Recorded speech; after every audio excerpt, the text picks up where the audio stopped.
अलैकुम। सभी आज़मीन हज को अब इंतज़ार है अपनी फ़्लाइट का। बहुत सी लोगों की फ़्लाइट की डेट आ चुकी है, उन्हें रिपोर्टिंग करनी है। रिपोर्टिंग बहुत आसान काम है, आप खुद कर सकते हैं। हज कमेटी की साइट पर जाकर आप पिलग्रिम लॉगिन करके आसानी रिपोर्टिंग अपनी कर सकते हैं। उसका प्रिंट आउट निकाल कर कवर हेड के साइन करके एम्बार्केशन पॉइंट पर जाकर एक दिन पहले अपने फ्लाइट के आप डॉक्यूमेंट्स वहाँ से ले रिसीव करेंगे।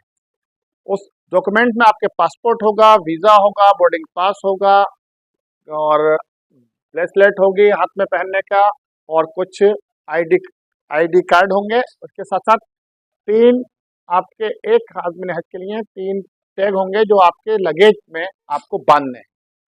इसके साथ साथ आपको एक काम और करना है, अपने हर लगेज पर एक A4 साइज के या उसके जस्ट हाफ यानी कि हाफ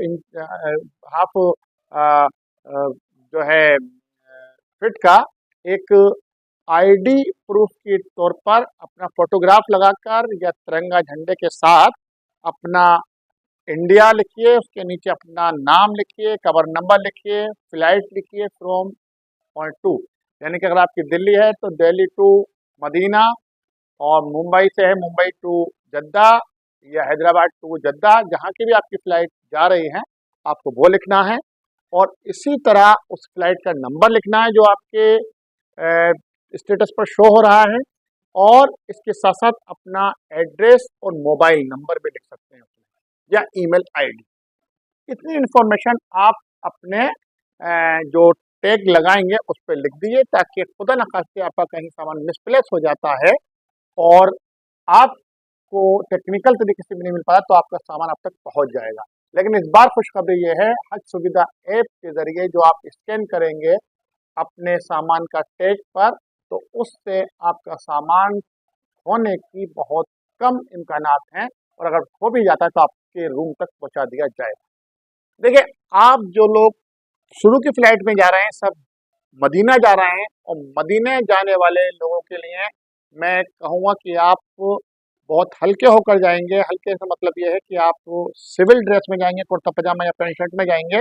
और इसके साथ साथ एक बात का ख्याल और रखना है, हैंड बैग में आपको सामान ज़्यादा नहीं रखना है, 5-6 किलो से ज़्यादा मत रखिए।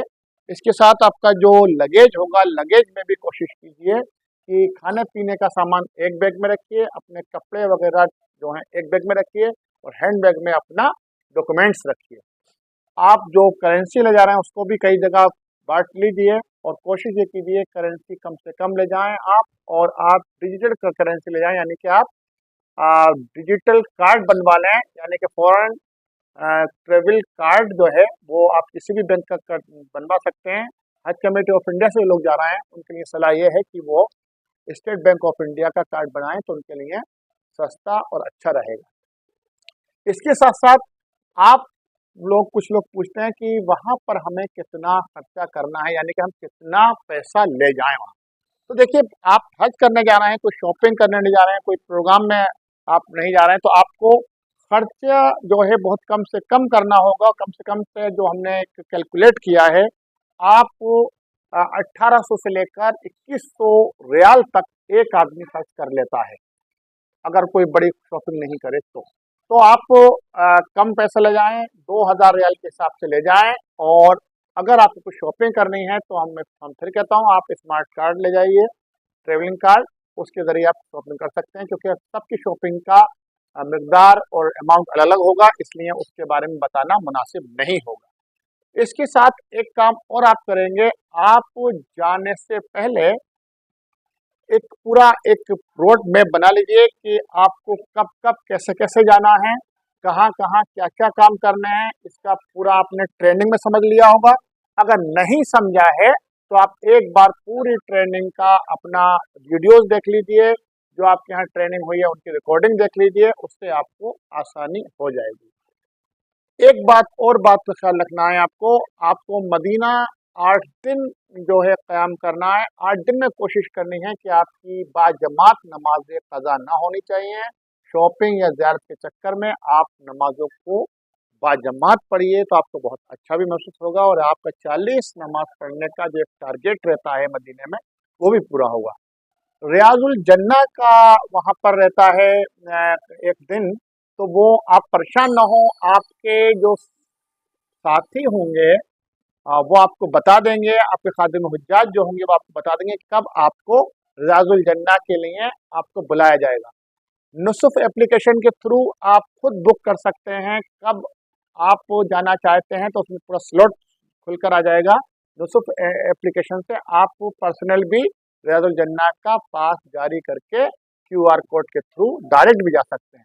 लेकिन हज कमेटी ऑफ इंडिया या किसी प्राइवेट टूर ऑपरेटर के थ्रू जा रहे हैं आप, तो वो भी आपको बल्क में यानी कि ग्रुप की शक्ल में आपको रियाजुल जन्ना की ज़ियारत कराएंगे ज़रूर। वहाँ पर आप परेशान ना हो, जब टाइम दिया जाए उस टाइम पर आप हाजिर रहें।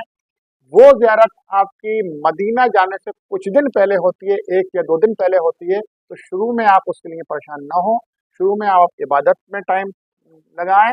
और एक बात और मैं कहूँगा, अगर आपको कोई टेक्निकल या आपको कोई शरीयत से रिलेटेड कोई बात पूछनी है, तो गेट नंबर 16 के ऊपर फर्स्ट फ्लोर पर एक वहाँ पर ऑफिस है, जहाँ पर ये बताया जाता है। कोई भी आपकी शरीयत से रिलेटेड या कोई ऐसा मसला है, मसला मसाइल का मामला है, तो आप वहाँ पर बता सकते हैं। वहाँ पर ट्रांसलेटर लोग बैठे हुए हैं, वो कुरान हदीस की रोशनी में आपको सही जानकारी देंगे।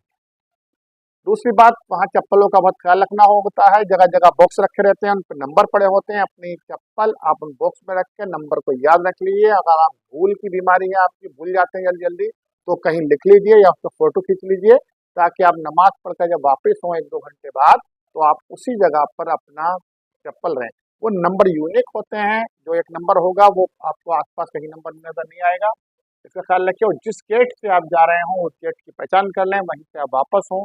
लेडीज आपके साथ हों तो वो दूसरे गेट से जाएंगी, उनको आप बता दीजिए पहले कि हम यहाँ पर बाहर वाले गेट पर यहाँ मिलेंगे, ताकि आपको किसी तरह का इंतजार नहीं करना पड़े, आप टाइम पर मिल जाएं। आपने 2 मोबाइल रखिए, एक कीपैड वाला मोबाइल जरूर रखिए, वो चलता भी बहुत है और अक्सर आपके फ़ोन करने में काम आएगा। और एक स्मार्टफोन ज़रूर रखना है आपको, क्योंकि आपको हज सुविधा एप्लीकेशन भी चलानी है, और वहाँ पर आपको कहीं कहीं फ़ोटोग्राफ लेने होंगे पहचान के लिए भी और अपनी ज़रूरत के हिसाब से भी, तो वो भी आपके पास रहना चाहिए। आईएमओ आप डाउनलोड करेंगे, वो भी स्मार्टफोन से करेंगे। नुसुफ एप्लीकेशन डाउनलोड करेंगे, वो भी आप स्मार्टफोन से करेंगे। हज सुविधा ऐप करेंगे आप डाउन, वो भी स्मार्टफोन से करेंगे। इसलिए आपको स्मार्टफोन की भी ज़रूरत है और एक सादा फ़ोन की भी ज़रूरत होगी। तो इसके साथ-साथ आप एक पावर बैंक ज़रूर लगाइएगा, वो भी आपको लगातार काम में आएगा। तो छोटी-छोटी बातों पर ध्यान दीजिए। अपनी पैकिंग में ज़हन साफ रखिए, जो आपकी ज़रूरत की चीज़ें हैं, बहुत ज़रूरत की चीज़ें उनको पहले रखिए, और डॉक्यूमेंट्स बहुत इत्मीनान से रखिए, कम से कम 2 सेट बना के रखिए। 1 सेट फ़ोटो स्टेट करा के इंडिया में छोड़ जाइए, एक अपने साथ ले जाइए, जिसमें आपका पासपोर्ट जो आपको मिलेगा 1 दिन पहले, वो वीज़ा, पासपोर्ट, बोर्डिंग पास, उनकी फ़ोटो कॉपी भी साथ ले जाइएगा और करके रखिएगा। इसके साथ 1-2 फ़ोटोग्राफ आप ज़रूर रख लीजिएगा पासपोर्ट साइज़ के। इसी तरह हम लगातार आपको बताते रहेंगे क्या-क्या और ज़रूरतें हैं आपकी जो वहाँ पर काम आएँगी। वहाँ पर भी आपके सफ़र के दरमियान जो हमें खबरें वहाँ से मिलती रहेंगी या आपके लिए ज़रूरी है, आप वो कोई वहाँ गलती तो नहीं कर रहे हैं, तो वो भी आपको समझनी होंगी। तो लगातार आप ख़ास-ख़ास वक़्त पर वीडियो ज़रूर देखते रहें और अपनी इबादत को बनाए रखें। टाइम मैनेजमेंट कर लें, किस टाइम आपको क्या करना है, कितना आराम करना है, किस टाइम आराम करना है। हाँ, आराम में आप ज़रा लापरवाही नहीं बरतें, कम से कम 6-7 घंटे की भरपूर नींद ज़रूर लें। और इसके साथ-साथ पानी और फ्रूट या जूस ज़रूर लेते रहें, ताकि आपको नहीं वहाँ और यहाँ भी परेशानी ना हो।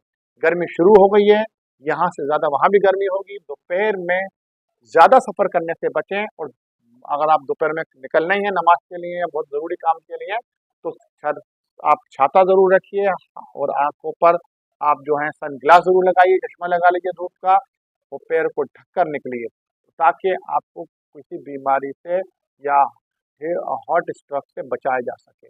इन बातों का ख्याल रखेंगे तो आपका हज का सफ़र आसान रहेगा, क्योंकि हज का सफ़र आपका 1 महीने बाद से ही शुरू होगा। अभी तो आपको सिर्फ वहाँ क़याम करना है, नमाज़ें अदा करनी है। तो इन बातों का ख्याल लगातार बनाए रखिए। फिर मिलते हैं हम हज की जानकारी के साथ, तब तक के लिए अल्लाह हाफ़िज़।